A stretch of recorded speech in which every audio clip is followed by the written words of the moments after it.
हाँ तो बच्चों स्टार्ट करेंगे question number 16 for class 11th RBSE CBSE दोनों में 5 general entries for the following. क्या बोल रहा है फर्स्ट में जनवरी 5th को बोल रहा है purchase goods for cash ₹10,000 and spend ₹200 for their carriage. तो इसमें सॉल्यूशन देख लेते हैं भाई, इसमें बोलना क्या चाह रहा है सॉल्यूशन में। ये बोल रहा है भाई purchase account D R, carriage account D R to cash, क्योंकि अगर भाई 10,000 रुपीज़ का तो परचेज था, कैरेज भी हमारा क्या एक्सपेंस है, स्पेंट लिखा है ना उसमें, क्या लिखा है उसने स्पेंट लिखा है। स्पेंट मीन्स क्या हो गया हमारा खर्चा। देखो यहाँ पे लिख रखा है स्पेंड ₹200 एडिशनल, तो उसको किस में डाल देंगे हम कैरेज। कैरेज क्या होता है हमारा गाड़ी भाड़ा वगैरह या किसी भी तरीके की ऐसी कोई चीज़ दी जाती है हमने, जो भी हम खर्चा करते हैं एक्स्ट्रा में परचेज करते हैं। अब यहाँ पे परचेज अकाउंट या purchase machinery for cash ₹50,000 and spend ₹500। तो इसमें क्या हो जाएगा बस मशीनरी चेंज हो जाएगा, बस मशीनरी अकाउंट डेबिट हो जाएगा। यहाँ पे ऊपर वाले में क्या होता है परचेज अकाउंट डेबिट हुआ था क्योंकि यहाँ पे गुड्स परचेज किए गए थे, और इसे नीचे वाले में मशीनरी परचेज किए, इसलिए मशीनरी अकाउंट डेबिट कर दिया।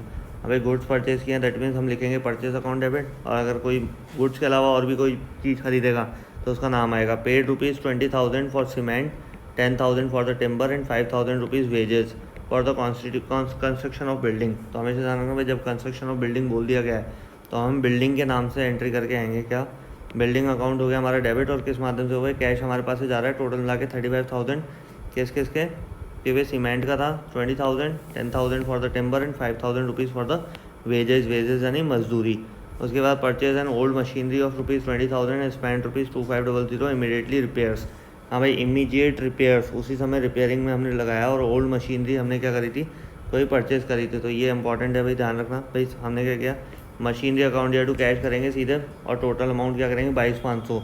अगर कोई भी चीज़ पुरानी खरीदी जाती है और उसमें रिपेयर वगैरह करा जाता है, स्पेंड किया जाता है रिपेयर पुराना अगर कुछ खरीद रहे हैं, और जिसमें भी वो भी मशीनरी खरीद रहे हैं। ऊपर जो हमने ख़रीदा था वो क्या था हमारे गुड्स थे, तो गुड्स में तो स्पेंड जो भी हम करेंगे वो अलग से दिखाना पड़ेगा। क्या करना पड़ेगा, इसको अलग से शो करना होगा। लेकिन यहाँ पे परचेज ओल्ड मशीनरी 20,000 की और स्पेंड करा उस पर 2500 इमीडिएट रिपेयर्स, तो उसको अलग से शो नहीं करेंगे, उसको हम क्या करेंगे उसी में अमाउंट ऐड करके दिखा के आ जाएंगे। जैसे यहाँ पे 20,000 में 2,500 ऐड करके 22,500 रुपीज़ यहाँ पर शो करा है, वैसे हम करेंगे। नेक्स्ट एंट्री क्या बोल रहे हैं paid ₹500 for the repairing some of other machinery.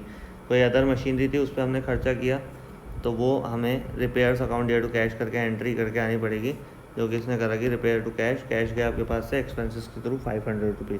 तो इस तरीके से भाई छोटी छोटी चीज़ ध्यान रखनी है, जिससे कि हमारा क्वेश्चन ईजिली सॉल्व हो जाएगा। भाई फर्स्ट और सेकंड क्या था, फर्स्ट और सेकंड में ये डिफरेंस था भाई, यहाँ पे परचेज डेबिट हो रहा था या मशीनरी डेबिट हो रहा था। इसमें हमें ध्यान देना था कि भाई बिल्डिंग अकाउंट से डेबिट करके आएंगे, ऐसे नहीं कि हम लिख रहे हैं cement account debit, timber account debit, wages account debit, नहीं, सीधे एक साथ एक्सपेंसेस किसके थ्रू हुआ है बिल्डिंग बनाने के थ्रू है, इसलिए सीधे बिल्डिंग अकाउंट या टू कैश खत्म बात। उसके बाद परचेज अगर कोई भी ओल्ड मशीनरी आप परचेज करते हो और एक साथ आप ₹2,500 पे कर रहे हो या कुछ भी उसके साथ अदर एक्सपेंसेस कर रहे हो, तो उसको इंक्लूड में डालेंगे। लेकिन अगर गुड्स के साथ अगर आप ऐसा करते हो कि आपने कोई माल वगैरह ख़रीदा और उसमें अगर आप खर्चा कर रहे हो अलग से, तो उसको कॉस्टिंग में ऐड करके अलग से शो करके दिखाना होगा। ओल्ड मशीनरी में ऐसा कोई ज़रूरी होता नहीं है। बाकी आखिरी एंट्री तो सिंपल है, कोई भी एक्सपेंस होता है उसको डीआर करो, और एक्सपेंसेस क्या होता है कैश में होते हैं। अगर हमें बैंक से नहीं दे रखे हैं, चेक के थ्रू नहीं दे रखे, तो हम क्या मानेंगे बाय डिफ़ॉल्ट कैश ही मानेंगे। हाँ तो बच्चों हम स्टार्ट करने वाले इलस्ट्रेशन। ये क्वेश्चन नंबर 17 है हमारा for class 11th CBSE and RBSE दोनों में ये काम आ सकता है। भाई क्वेश्चन नंबर 17 क्या बोलना चाह रहा है कि for the following enter the following transaction in the journal of Arun Govil and company. ठीक है, अरुण गोविल एंड कंपनी है paid into bank as capital ₹6 lakh. तो अब होता है इसने क्या बोला है कि भाई बैंक में इसने पे किया है अरुण गोविल ने। तो आप ये देखो कि वैसे हम करते तो कैश अकाउंट या टू कैपिटल करते थे, लेकिन यहाँ बैंक के थ्रू हुआ है तो बैंक अकाउंट या टू कैपिटल हो जाएगा। भाई कैपिटल से बिजनेस स्टार्ट करा है ना, एक तरह से यही देखा जाएगा कि कैपिटल के थ्रू क्या हुआ है बिजनेस स्टार्ट हुआ है, तो यहाँ पे हो जाएगा बैंक अकाउंट या to capital. Purchase goods from Mukesh of the list price of ₹2 lakh at 10% trade discount. 10% trade discount less करके दिखा दो। अब बताएं यहाँ पे 10% निकालना है या 100% के बराबर है अमाउंट। 10 कैंसिल करी, 10 कैंसिल, ये हो गया 20,000। 20,000 क्या हो गया हमारा ट्रेड डिस्काउंट हो गया। ट्रेड डिस्काउंट शो नहीं करते, तो 2 लाख में से ये ₹20,000 लेस कर देना, बचेगा हमारा 1,80,000। 1,80,000 रुपीज़ से एंट्री कर देना। एंट्री क्या बनेगी वो देखो, परचेज गुड्स बोला है तो परचेज अकाउंट डेबिट होगा फ्रॉम मुकेश। मुकेश का नाम आ गया मतलब कैश में नहीं है, तो हम क्या लिखेंगे परचेज अकाउंट या टू मुकेश अकाउंट, और 1,80,000 रुपीज़ यहाँ पर हमारा आ जाएगा इस तरीके से। इस तरीके से हम नेक्स्ट चलते हैं भाई। 1/4 of the above goods return. भाई 1/4 जो पार्ट था ना गुड्स का वो रिटर्न कर दिया गया to Mukesh for not being up to specification. मतलब कि उसको समझ में नहीं आया, उसका 1/4 पार्ट उसने क्या कर दिया, गुड्स रिटर्न कर दिया। तो एक चीज़ आपको दिमाग लगानी है, जैसा कि मैं पिछले वीडियोज़ में भी ये चीज़ बता चुका हूँ कि भाई 2 लाख रुपये का माल था, हमने 1,80,000 रुपये का पेमेंट पे करना है, क्योंकि हमने परचेज़ किया है ना। तो भाई परचेज़ किया तो हमें पेमेंट करना होगा 1,80,000 का। तो उसी अकॉर्डिंग हम क्या करेंगे, उसी 1,80,000 का ही 1/4 अमाउंट का गुड्स रिटर्न करेंगे। भाई 4 से डिवाइड का कितना हो जाएगा, 4 4 16, 2 बचा 20, 4 5 20, तो आ जाएगा हमारा 45,000 रुपीज़ का गुड्स रिटर्न होगा। तो देखो एंट्री में भी यही आ रहा है, क्योंकि भाई ट्रेड डिस्काउंट काट के हमने परचेज़ किया था, ट्रेड डिस्काउंट काट के ही रिटर्न करेंगे। तो Mukesh account DR to purchase return हो जाएगा। क्यों है एंट्री ऐसी, क्योंकि परचेज जब आ रहा था तो डीआर कर दिया था, परचेज का अपोजिट होता है परचेज रिटर्न, जा रहा है तो हमने सीआर कर दिया। सीआर लिखने की ज़रूरत नहीं होती, क्योंकि टूथ से ही हम समझ जाते हैं कि ये सीआर है। और किसको रिटर्न किया है भाई, मुकेश जी को कराया वापस। तो मुकेश अकाउंट डीआर टू क्या हो जाएगा, परचेज रिटर्न, और 45,000 क्या हो गया, इसका 1/4 पार्ट हो गया। सिंपल। अब आ जाओ नेक्स्ट एंट्री पे। issued a check to Mukesh for the amount due to him after deducting 2% cash discount. क्या बोलना चाह रहा है कि issued a check of Mukesh, है ना, टू मुकेश। भाई कितना, मुकेश को कितना रिटर्न करना है भाई, 1,80,000 में से 45,000 का तो वो रिटर्न कर गया था पैसा, मतलब माल। हमने 1,80,000 में से 45,000 का तो मुकेश को रिटर्न कर दिया था, क्योंकि हमने मुकेश से ख़रीदा था। तो कितने का बचेगा हमारे पास, 1,35,000 का अमाउंट का हमें उसको रिटर्न करना है, लेकिन उसमें से 2% कैश डिस्काउंट ले लिया। तो देखो एंट्री भाई कैसे हो गई, मुकेश अकाउंट, या मुकेश को पे करना था तो मुकेश अकाउंट डेबिट, क्योंकि और टू बैंक जाएगा, कितना जाएगा, 1,35,000 अभी निकाला मैंने, उसका 2% निकालो, 2/100 करेंगे, 2020 कैंसिल, 1,350 को 2 से गुणा कर दो, 2,700 रुपये हो जाता है। ठीक है, 1,350 multiply by 2 is equals to 2,700। 2,700 को हमें डिस्काउंट मिल गया, 1,35,000 में से 2,700 लेस कर देना, बचेगा 1,32,300। ये हमारा एक्चुअल में बैंक के थ्रू रिसीव हो जाएगा। क्यों बैंक के थ्रू क्यों बोला गया रिसीव करने के लिए, क्योंकि इसमें बोला है इशूड अ चेक। चेक भैया बैंक के थ्रू ही होता है, हमारे कैश के थ्रू तो होगा नहीं, तो इसलिए चेक को क्या मानना है, हमें बैंक मानना है। नेक्स्ट पे आ जाओ भाई, withdraw from bank 2,50,000 for office use and 10,000 for the personal use. ठीक है, ऑफिस यूज़ के लिए 2,50,000 है, उसके लिए अलग एंट्री होगी, 10,000 पर्सनल यूज़ है, उसके लिए ड्राइंग्स आ जाएगा। तो देखो यहाँ पे क्या एंट्री कर रखी है इसने भाई, ड्राइंग्स में कितना डाल दिया, 10,000 रुपीज़, और यहाँ पे कैश अकाउंट डीआर कर दिया 2,50,000 टू बैंक अकाउंट। ठीक है, क्योंकि हमने क्या किया, बैंक से निकाला है और ऑफिस के पर्पज़ से निकाला है, तो हम क्या डालेंगे, कैश में। तो यहाँ पे यही था, विड्रॉ फ्रॉम बैंक 2,50,000, तो एंट्री हो जाएगी cash account DR to bank. और ऑफिस यूज़ के लिए निकालता है इसलिए कैश आ गया, लेकिन यहाँ पर्सनल यूज़ के लिए निकाला है तो यहाँ क्या आ जाएगा, ड्राइंग्स।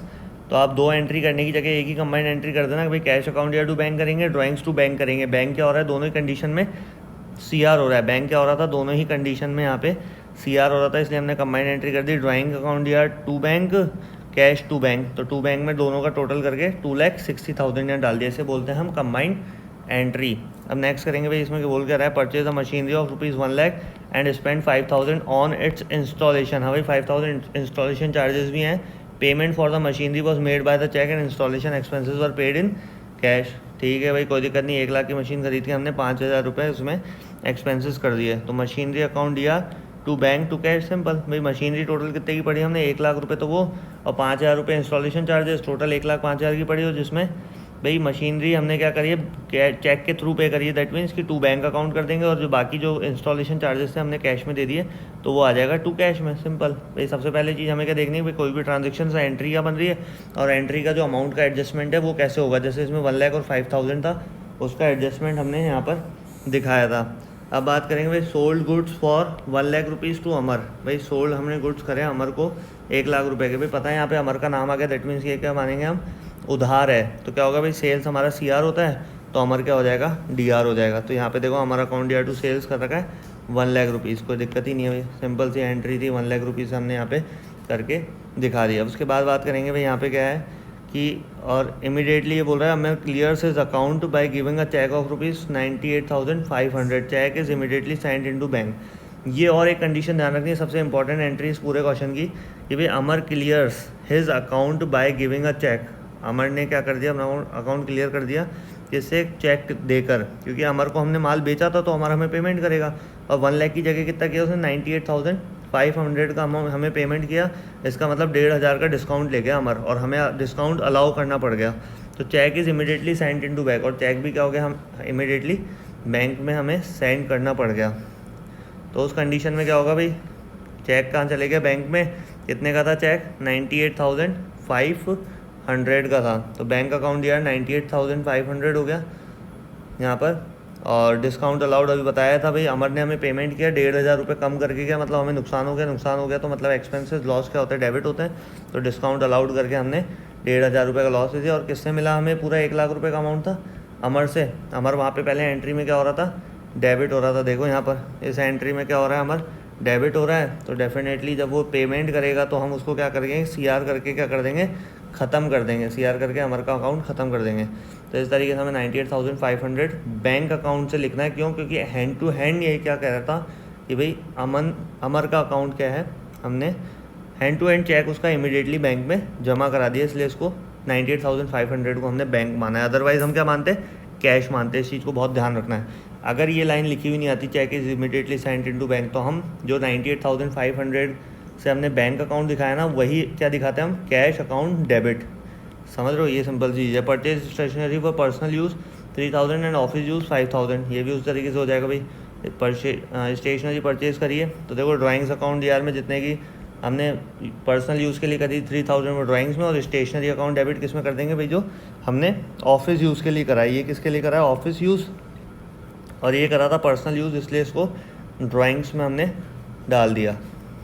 ठीक है, पर्सनल यूज़ के लिए। और बाकी दोनों मिला के किसमें कैश में पेमेंट करेंगे तो 8,000 रुपीज़ हमारे पास से कैश चला जाएगा। अब इसके बाद बात करेंगे भाई, इसमें बोल रहा है purchase land 2,00,000 rupees, paid 1% as brokerage दे दी तो 2,00,000 का 1% होता है हमारा 2,000 रुपीज़। भाई 100% के बराबर अमाउंट है तो 1% चाहिए। 20 यहाँ से कैंसिल करो, 20 यहाँ से कैंसिल करो, 2,000 रुपीज़ क्या हो जाएगा हमारा? पूरा 1% के बराबर का अमाउंट हो जाएगा। और as brokerage and 15,000 registration charges भी दिए हमने। Entire payment is made by cheque, पूरा का पूरा पेमेंट क्या किया गया है? चेक से पे किया गया है। तो देखो भाई, land account DR to bank कर दो, ख़त्म कहानी, टेंशन ही ख़त्म है। पूरा अमाउंट ऐड कर दो भाई। 2,00,000 रुपीज़ तो वो था ही, उसका 10% यहाँ पे प्लस कर दो भाई। 2,000 रुपीज़ वो था और 15,000 रुपीज़ उसने रजिस्ट्रेशन के चार्जेस है, तो टोटल मिला के कितना हो जाएगा? 2,70,000। और सारा का सारा पेमेंट किससे किया हमने? चेक से किया, दैट मीन्स बैंक से आएगा। अब बात करेंगे भाई वेजेस ड्यू टू लेबरर्स। हम भाई वेजेस दिए लेबरर्स को and salary due to the clerk. ठीक है भाई, 20,000 30,000 से वेजेस और सैलरी हमने दी है क्लर्क को। तो ये एंट्री भी सिंपल हो जाएगी भाई। सैलरी अकाउंट दिया 30,000, वेजेस अकाउंट दिया दिस। लेकिन यहाँ पे बोल रहा है टू आउटस्टैंडिंग वेजेस और टू आउटस्टैंडिंग सैलरी, क्योंकि एंट्री में हमने कुछ ना कुछ मिस किया है। वो क्या है? Wages due to labourers. हाँ भाई, यहाँ पे ये नहीं कहा गया है कि पे करा है, यहाँ बोल रहा है ड्यू टू मतलब दे है, हमने दी नहीं है अभी तक, मतलब हम क्या मानेंगे उसको? आउटस्टैंडिंग मानेंगे। ड्यू टू लेबरर्स नहीं तो यहाँ पे क्या लिखा होता? Wages paid. क्या लिखा होता? वेजेस पेड होता तो हम 20,000 30,000 क्या करके आते? वेजेस अकाउंट या सैलरी अकाउंट या टू कैश करके आते। लेकिन यहाँ पे वेजेस और सैलरीज दोनों क्या है? ड्यू है, मतलब बकाया है। ड्यू का मतलब भी एक चीज़ ध्यान रखो, बकाया बोलते हैं अकाउंटेंसी की लैंग्वेज में। और पेड का मतलब होता है कि भाई पे कर चुके हैं हम। ठीक है, दे दिया गया है, हम ये मानते हैं। तो ये छोटी छोटी चीज़ ध्यान रखनी जिससे आपकी एंट्रीज ईजिली सॉल्व हो जाएंगी। अगर आपको ये वीडियो समझ में आया तो लाइक कमेंट शेयर सब्सक्राइब करना ना भूलिए, जिससे कि आने वाले वीडियोस में और भी अच्छे से अच्छे बना पाऊँ। हाँ तो बच्चों, हम स्टार्ट करेंगे question number 18 for class 11 CBSE and RBSE दोनों के लिए हैं। Journalise the following transaction for the Rajkumar traders timber merchant है ये लोग। Purchase timber for Kuldeep from Kuldeep Kumar for cash ₹2,000 and credit ₹10,000। तो इसमें एंट्री हम देखेंगे इसमें क्या बनाएंगे। वो purchase account DR to cash to Kuldeep Kumar. क्यों? क्योंकि यहाँ पे दो ट्रांजेक्शन किया भाई, एक तो कैश में किया है कौन सा? कुलदीप कुमार से, एक तो कैश में और एक क्रेडिट में है। भाई क्रेडिट पे कितना 10,000 है और कैश में कितना 2,000 है। और किया किससे हमने? कुलदीप कुमार से। और किया क्या? परचेज़ किया। तो देखो परचेज अकाउंट DR हो जाएगा और कैश में किया है 2,000, तो 2,000 कैश में दिखा देंगे, टू कैश अकाउंट करके और टू कुलदीप कुमार अकाउंट करके 10,000 रुपीज़ हम क्रेडिट में शो कर देंगे। ऐसे हम बात करेंगे paid to Kuldeep Kumar in the full settlement of 99,500। अब आपको होता है 10,000 रुपीज़ क्रेडिट पे था, 2,000 तो आपने कैश पेमेंट कर दिया था, उसमें से 9,950 का आपने पेमेंट किया, मतलब 50 रुपये का आपको डिस्काउंट मिल गया।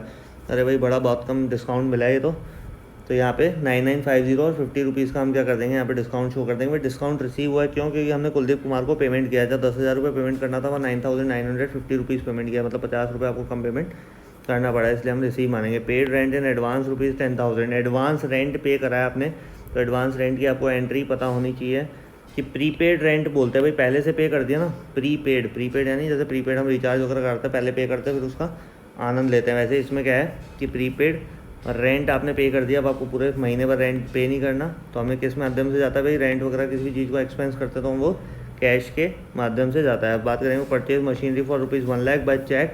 हाँ भाई, मशीनरी परचेज करी चेक से, मतलब बैंक से लिखेंगे हम।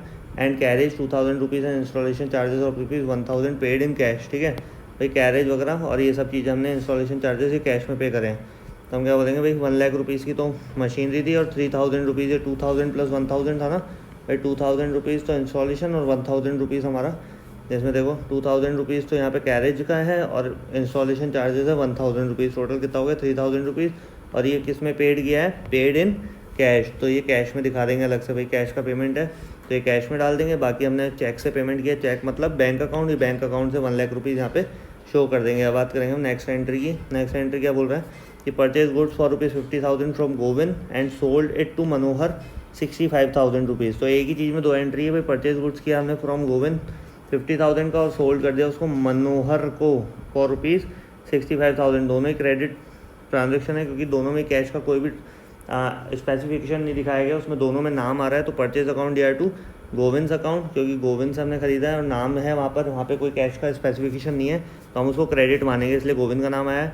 और उसी समय उसी डेट को इसने क्या किया, मनोहर लाल को बेच भी दिया वही माल ₹65,000 का, ₹50,000 का माल ₹65,000 का बेच दिया। तो इसका मतलब ये नहीं कि आप 15,000 का प्रॉफिट यहाँ पे शो करके आ जाओगे, प्रॉफिट यहाँ पे शो नहीं करना हमें, प्रॉफिट अलग से शो हमें यहाँ पर करना होता है।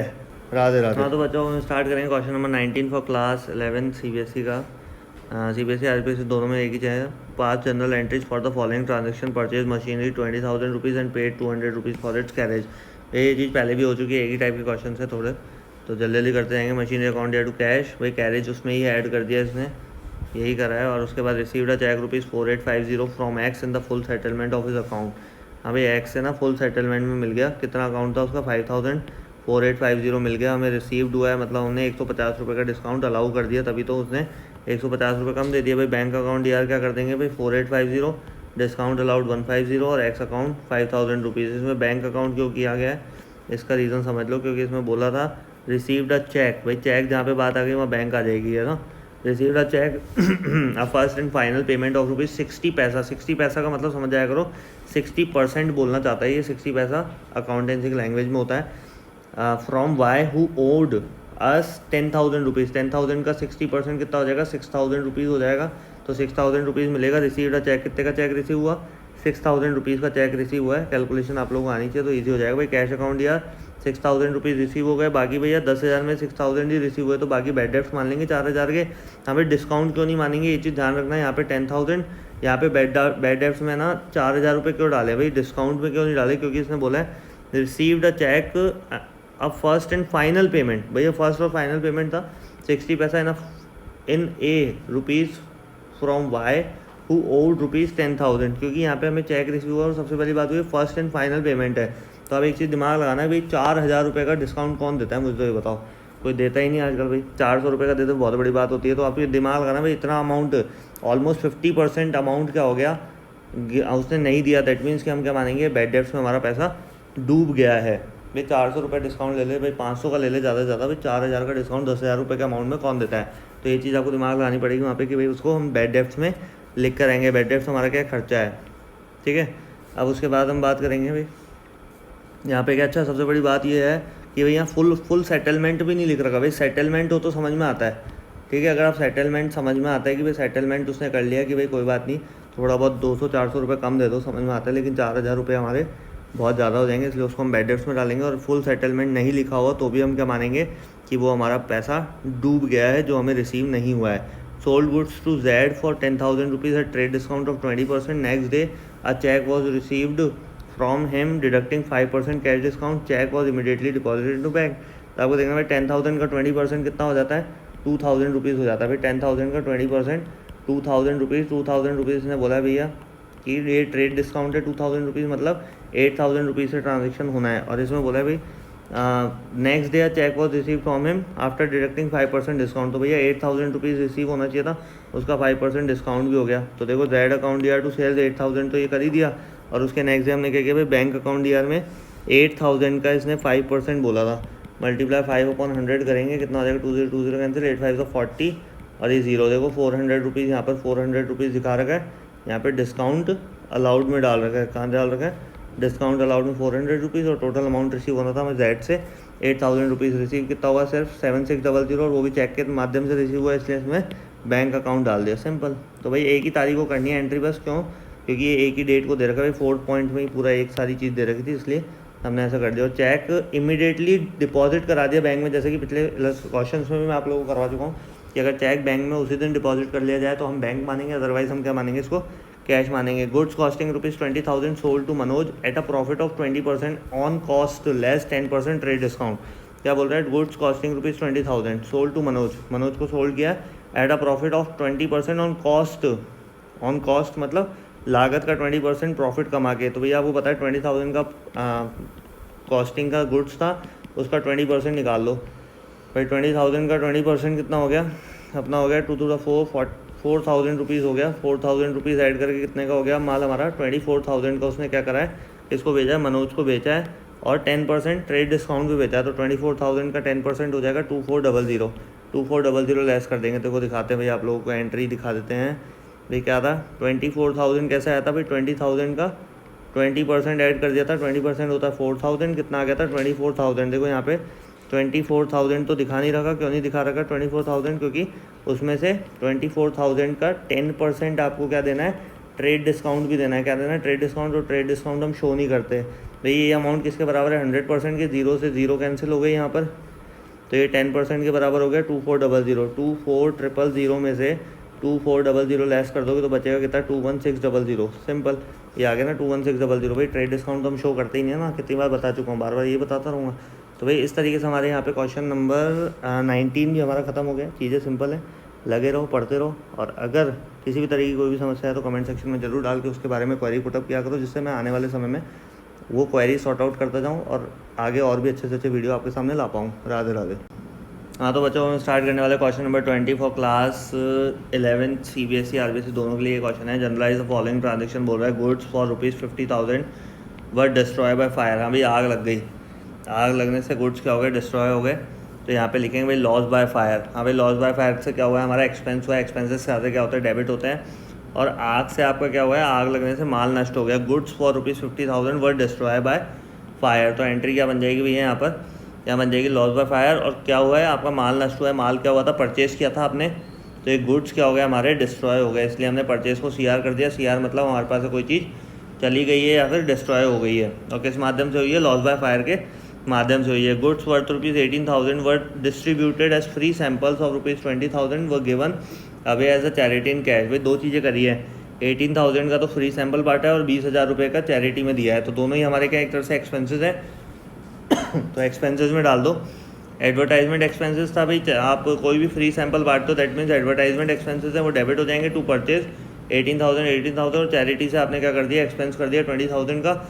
ये 20,000 यहाँ गलत लिख रखा है, नीचे की साइड आएगा क्योंकि क्रेडिट साइड में है, और कैश के माध्यम से कर दिया। और यहाँ पे एडवर्टाइजमेंट एक्सपेंसेस में परचेज को दिखाया क्योंकि आपके पास से यहाँ से गुड्स गए हैं। गुड्स क्या करें, फिर सैंपल में, फ्री सैंपल में आप लोगों ने क्या करें, बांटे हैं। अब बात करेंगे भाई, goods worth ₹25,000 and cash 40,000 were taken away by the proprietor for the personal use. हाँ भाई 25,000 के तो गुड्स ले गया और 40,000 के कैश ले गया और पर्सनल यूज़ के लिए ले गया। तो ड्राइंग्स में डाल देंगे 25,000 और वो पूरा अमाउंट कितना कितना था भैया, यहाँ पर देख लो, यहाँ था 25,000 और 40,000 था। 25,000 और 40,000 मिला के कितना बनता है, 65,000, 65,000 रुपीज़ बनता है। तो ये 25,000 तो हमारा क्या हो गया, परचेजेस गुड्स ले गया और कैश ले गया 40,000 rupees for the personal use. तो ड्राइंग्स अकाउंट में डाल देंगे 65,000 रुपीज़। तो उसके बाद हम बात करेंगे, यहाँ पे बोल रहा है goods worth ₹20,000 and cash 5,000 were given as a charity. Charity में दे दिया भाई, तो चैरिटी में क्या क्या चीज़ गई भाई, चैरिटी हमारा एक्सपेंसेस है, लॉस नहीं सॉरी एक्सपेंसेस हैं, खर्चे हमारे 25,000 के, जिसमें कैश का तो हमने कर दिया 5,000 का खर्चा। और जो गुड्स हमने दिए तो गुड्स किस नाम से आएंगे, परचेजेस नाम से। जैसे यहाँ पे लॉस बाय फायर भी हुआ था, तो गुड्स का लॉस बाय फायर हुआ था, तो परचेज को क्या कर दिया था हमने, CR कर दिया था, क्योंकि इनडायरेक्ट वे में हमारे पास से क्या गया था, परचेजेस ही गए थे। अब हम बात करेंगे यहाँ पर, cash 1 lakh rupees were stolen from the iron safe of the trader. ठीक है, 1 लाख रुपए के हमारे स्टोलन, चोरी हो गया माल, और उसको किस में दिखाएंगे हम, वो भी देख लो भाई, लॉस बाय थेफ्ट। हाँ भाई किस में दिखाओगे, loss by theft account DR to cash 1 lakh rupees तो इस तरीके से हमारा ये क्वेश्चन समाप्त हो जाएगा।